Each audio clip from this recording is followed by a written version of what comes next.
Man, oh man, I got a question from my man Nate. Nate sent me a DM on Instagram. By the way, if you guys want me to answer any questions for you, shoot your boy an Instagram DM at King Cook, you feel me? Anyways, man, so my man Nate sent me a message. He says, bro, I don't know what to do, man. My lady talks to me crazy, man. Sometimes she's giving me all kinds of attitude. You know, she can be mean and nasty. She don't care about, you know, how I feel about it. She doesn't even care if she starts a fight. I don't know what to do, man. She kind of walks all over me. I don't appreciate that. I don't like to be a doormat, bro. Help me out. What do I do? First of all, man, let me just reassure you, and, you know, hopefully this makes you feel comfortable, man. As somebody who's married to a fiery Latina, I get it, man. Sometimes people give attitude, not just women, but men as well. And, you know, sometimes women can get kind of crazy, start talking with their neck, whatever. And we don't appreciate that, right? Just talk to me nice. You feel me? What's up with you? Like, let's just talk as adults. So I get it. But here's what I'll say, man. The quote from the late, great Charlie Murphy. He says, well, actually, it doesn't say women and children. I'm altering it and putting women and children in there. Women and children are habitual line steppers, bro. They just are, man. And I hate to categorize them in the same thing, like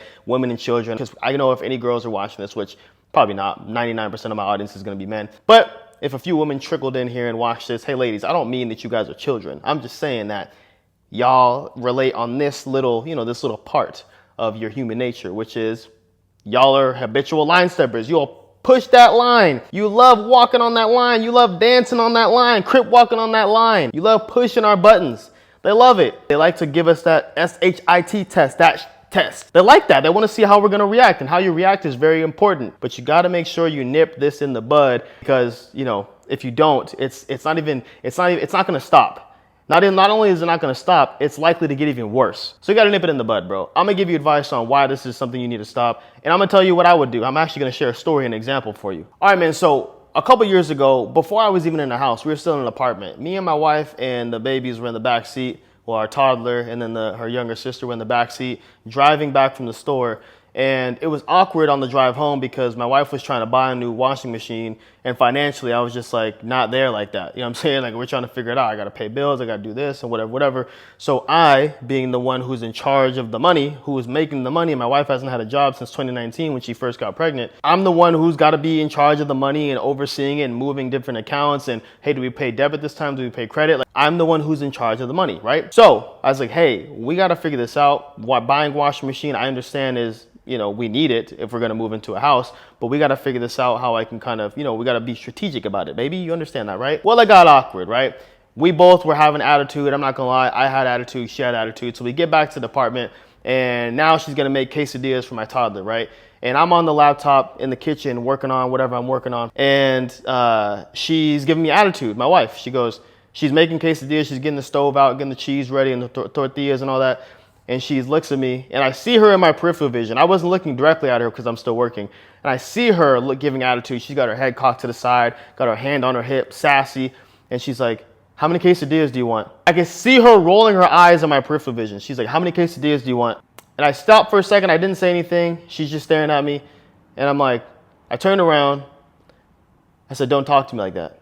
Just like that. I didn't yell at her. I didn't raise my voice. It's very important to note that. She goes, don't talk to you like that. You know what, Layden? You know what? I'm not going to talk to you at all then, right? I'm like, okay, cool. That's fine. Whatever, right? Yeah, you know, yeah, we'll see if it's okay. I'm not going to talk to you at all. How about that? Oh, I'm not going to talk to you the rest of the night.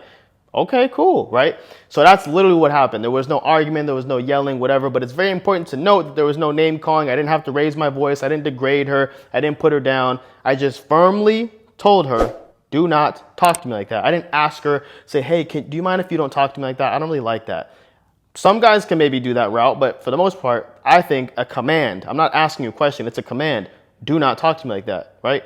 Worked the best for me. Now, that's just, you know, advice from me coming from a married man happily of 7 years.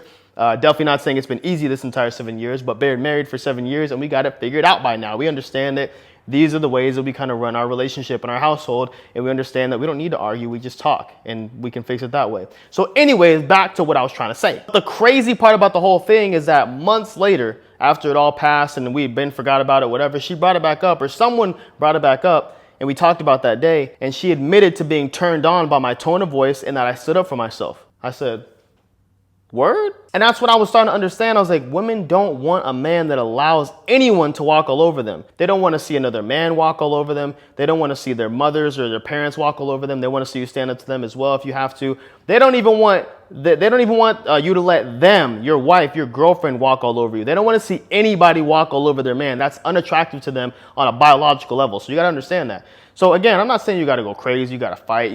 You raise your voice. You got to, some guys are freaking toxic as hell, bro. I'm not going to say toxic masculinity is a thing because it's not. There's only toxic and there's masculine, but toxic masculinity is not a real thing. So we're going to take that out of everybody's vocabulary, bro. But I will say there are some toxic ass men out there that say you got to grab her by the shoulders. You got to shake her up. And so you don't have to hit her, but you got to shake her up. Let her know you're a boss. Hey, man, if you got to do all that, bro, you're probably not the boss. If you have to physically restrain her and let her know that you're the boss, you're probably not the boss, bro. You should just be able to say a sentence and say it in a way where she knows you're not playing, and that's it. Sometimes you have to tell people like that. They're not going to listen to you if you're kind of being flexible and asking, hey, I don't really like when you talk to me like that. Can you please not do that?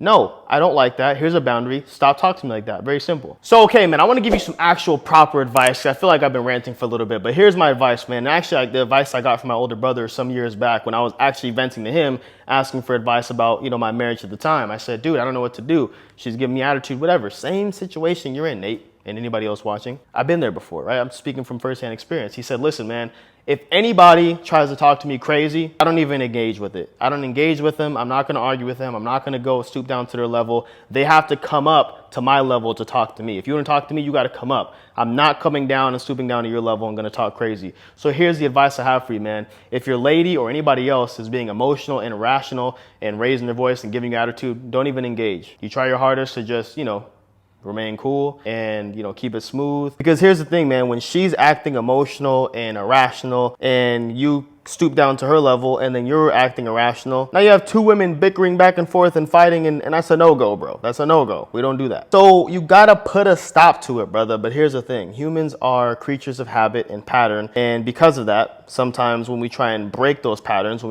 we, putting a stop to this, hey, don't talk to me like that, and she's used to talking to you like that, there's static. It's gonna take a little bit to turn that ship around. You know what I'm saying? And that's another thing. Don't get frustrated if you don't get the results overnight, because again, being creatures of habit and pattern, they're used to doing a certain thing. They're used to getting away with it and not having pushback, and all of a sudden they get pushback and they're like, in their mind, they're like, I always do this. But you just gotta stay consistent and just be serious and be firm. Because at the end of the day, they be getting turned on by it, bro. These girls, they talk a big game. They go all crazy talking with the neck and all this and that. Then you check them, put them in their place, and they like it. I'm not saying to do it just because they like it. I'm saying do it so you can get some respect as a man, as a human being, right? Don't have your girl or anybody talk to you crazy. But in turn, you standing up for yourself, even though they're the ones pushing your buttons, they're turned on by it. It's kind of crazy. It's actually kind of sick if you think about it. Watch, matter of fact, I feel like y'all don't even believe me, bro. I'm gonna play this video for you, and I'm gonna tell you right now, women like when you're masculine, when you're manly, when you stand up for yourself, when you put some bass in your voice, I almost said something crazy, but they like when you're a man, you feel me? Just watch this video, watch the video. Don't take my word for it. Listen to what she's gotta say. He is so sexy to me when he does masculine. When I see him working on the yard, when I see him fixing the house, when I see him just talking to a guy in a certain way and his masculine tone comes out, and I just see him in real life, or he views someone in the store and he's like, they're moving a little funny, get on this side of me. That shit is sexy. Women want that, and it's a primal thing. Yeah. It's a procreation thing. We want to be, whether women want to admit it or not, we want to be soft. We want to be around a man that we don't gotta embrace our masculinity. Right? Because that man will go and embrace his masculinity. I told y'all. Listen, that's it, dude. Nate, I really hope this video, gave you some comfort. You have some action steps on what to do, my friend. Take action immediately, be consistent, and stand your ground, man, and get your respect that you deserve, man. So I appreciate you sending that message. Guys, if anybody wants me to answer any questions, give advice, or, react to a certain video, whatever, DM your boy on Instagram at King Cook. I'm gonna put it right here, bro. I'll see y'all in the next video.